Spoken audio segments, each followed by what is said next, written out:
नमस्कार दोस्तों, आप देख रहे हैं लॉ मास्टर। मैं हूं अंकित जैन। आज का वीडियो हमने स्पेशली उन हस्बैंड के लिए बनाया है जिनका फैमिली मैटर चल रहा होता है। देखिए, हमारा देश का जो कानून है वो महिला प्रधान कानून है। मोस्टली जो लॉ हैं, जितने भी लॉज हैं फैमिली के मैटर्स में जो लॉ एप्लीकेबल होते हैं वो थोड़ा सा फेवर करते हैं महिला को। लेकिन ऐसा नहीं है कि पुरुष के पास कोई साधन ही नहीं है। लेकिन कुछ कानून ऐसे होते हैं, देखिए, जिनका मिसयूज भी बहुत होने लगता है। आज हम चर्चा करेंगे बेसिकली 498A आईपीसी के बारे में। तो 498A आईपीसी जब जोड़ा गया 1983 में, उसके बाद से ही लगातार इसके मुकदमों की बाढ़ आने लगी। हालांकि कुछ मैटर जेन्युइन भी हैं, कुछ फॉल्स भी हो सकते हैं। ये तो बाद में कोर्ट एडजुडिकेट करेगी कि कौन से मामले सही हैं, कौन से मामले गलत हैं। लेकिन एक्चुअल अगर कोई विवाद होता है पति और पत्नी के बीच में, तो मोस्टली वेपन जो होता है ना, वो हथियार जो होता है, जो लॉ रूपी हथियार पार्लियामेंट ने दिया है, वो महिला के हाथ में दिया है और महिला उस चीज़ को यूज करती है। हालांकि उस लॉ को बनाने का उद्देश्य ये था कि काफ़ी अत्याचार के मामले, दहेज के संबंध में और बाकी महिला अत्याचार के मामले बहुत बढ़ गए थे। इसलिए पार्लियामेंट की मंशा जो थी वो तो नेक थी, लेकिन उस लॉ का भी मिसयूज होने लगा और उसका नतीजा ये हुआ कि 498A के मुकदमों की बाढ़ आ गई। और बहुत सारे, मतलब इस समय ये मुकदमा एक ऐसा है जिसको बहुसंख्या में देखा जाता है। अब आज के वीडियो में हमारा चर्चा का विषय है कि जब 498A सेक्शन लग जाए तो फिर क्या करें। देखिए, बहुत ज़्यादा घबराने की ज़रूरत नहीं है। अगर कोई हस्बैंड है जिसके अगेंस्ट या जिसकी फैमिली के अगेंस्ट 498A का केस हो गया है, तो अब ये कानून उतना इफ़ेक्टिव नहीं है। हालांकि कानून तो इफ़ेक्टिव है, लेकिन जो उसका मिसयूज हो रहा था उसको रोकने के लिए बहुत सारे उपाय हुए हैं। आज से 10 साल पहले करीब स्थिति ये थी कि चूँकि 498A जो सेक्शन है वो नॉन बेलेबल सेक्शन है, गैर जमानती अपराध है, 3 साल तक की सज़ा का प्रावधान है। तो ऐसे सभी मामलों में पुलिस जो होती थी, वो पुलिस को राइट था कि वो विदाउट वारंट जो एक्यूज्ड है उसको अरेस्ट कर दें। तो मोस्टली केसेस में जो हस्बैंड है या उसके फैमिली के मेंबर्स हैं, उनकी अरेस्टिंग के चांस भी रहते थे और अरेस्ट हो भी जाते थे। लेकिन 2010 से स्थिति चेंज हुई। ये स्थिति चेंज हुई जब सीआरपीसी में अमेंडमेंट हुआ। सीआरपीसी के सेक्शन 41 में अमेंडमेंट हुआ और अमेंडमेंट करके जो प्रोविज़न ऐड किया है, 41A ऐड हुआ और 41 में भी अमेंडमेंट हुआ। तो वहाँ अब पुलिस के लिए उन मामलों में जिनमें 7 वर्ष से कम की सज़ा है, अरेस्टिंग करनी आवश्यक नहीं है। इन केस अगर पुलिस अरेस्ट करती है तो वहाँ उसको रीजंस रिकॉर्ड करना होता।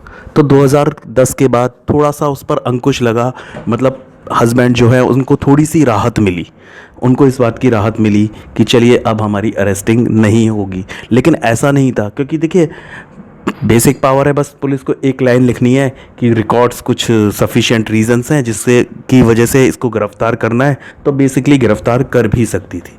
लेकिन एक बहुत लीडिंग इम्पॉर्टेंट मुकदमा था अरनेश कुमार वाला। अरनेश कुमार का मुकदमा जो 4 जुलाई 2014 का जो जजमेंट है, वो लैंडमार्क जजमेंट जो है, उसने जो मिसयूज था उसको एक तरह से पूरा ख़त्म कर दिया।